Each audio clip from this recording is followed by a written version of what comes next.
Military Domination. VOC mengkolonialisasi Indonesia diawali dengan perdagangan, lalu membawa militer sebagai backup pengamanan. East India, penjajah Inggris ke India adalah misi awalnya juga perdagangan, kemudian diikuti dengan military occupation atau penaklukan secara militer. Jadi hampir tidak mungkin membangun ekonomi tanpa di backup keamanan dan pertahanan. Di zaman modern misalnya, Irak, Libya, Korea Utara, Iran membangun pertahanan militer yang sangat kuat sehingga sulit negara ini ditaklukkan oleh Amerika. Sekali lagi, mengapa mereka ditaklukkan? Kita akan bicara lebih detail ya. Irak, Libya faktanya rata dengan tanah sekarang. Iran sebentar lagi ditarget. Korea Utara sudah mulai main mata. Kita lihat Timur Tengah. Qatar baru-baru ini ada main dengan Rusia. Langsung ditampar Amerika sehingga terpaksa tersungut-sungut membeli produk Amerika yaitu jet fighternya senilai 100 billion dolar. Turki kemarin juga ditampar dengan Amerika dengan kudeta. Untung dibocorin oleh Rusia dan Rusia bisa menyelamatkan Erdogan. Rusia sekarang menjadi pelindung Turki. Syria beberapa saat yang lalu dihujani 100 peluru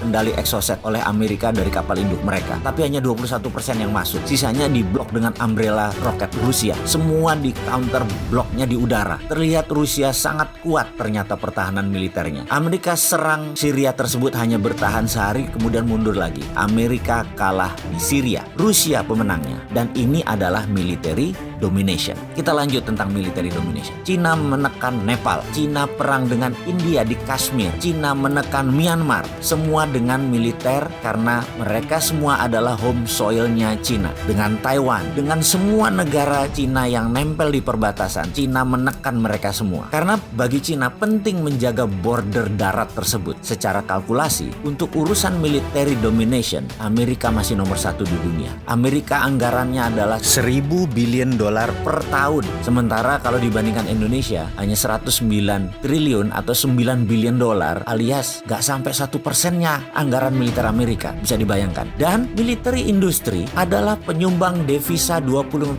negara Amerika. Jadi perang itu penting bagi Amerika karena menghasilkan devisa negara. Sekarang kita lanjutkan tentang domination. Yang kedua adalah tentang trade domination. Di sini tanpa diragukan lagi, Cina adalah pemenangnya. Selama 70 tahun Amerika adalah pemenang atau pengendali trade domination dunia. Tapi sejak 10 tahun terakhir Amerika sudah disusul oleh Cina. Maka Cina sekarang menguasai trade domination. Produsen barang sudah buatan Cina semua. Hampir 70% consumer goods adalah buatan Cina. Hanya food yang Cina belum bisa mengalahkan Amerika. Karena negara Cina sendiri masih terlalu banyak mouth to feed-nya atau mulut yang harus dikasih makan. Coba bayangkan, Amerika saja kalah dalam trade domination-nya dengan Cina.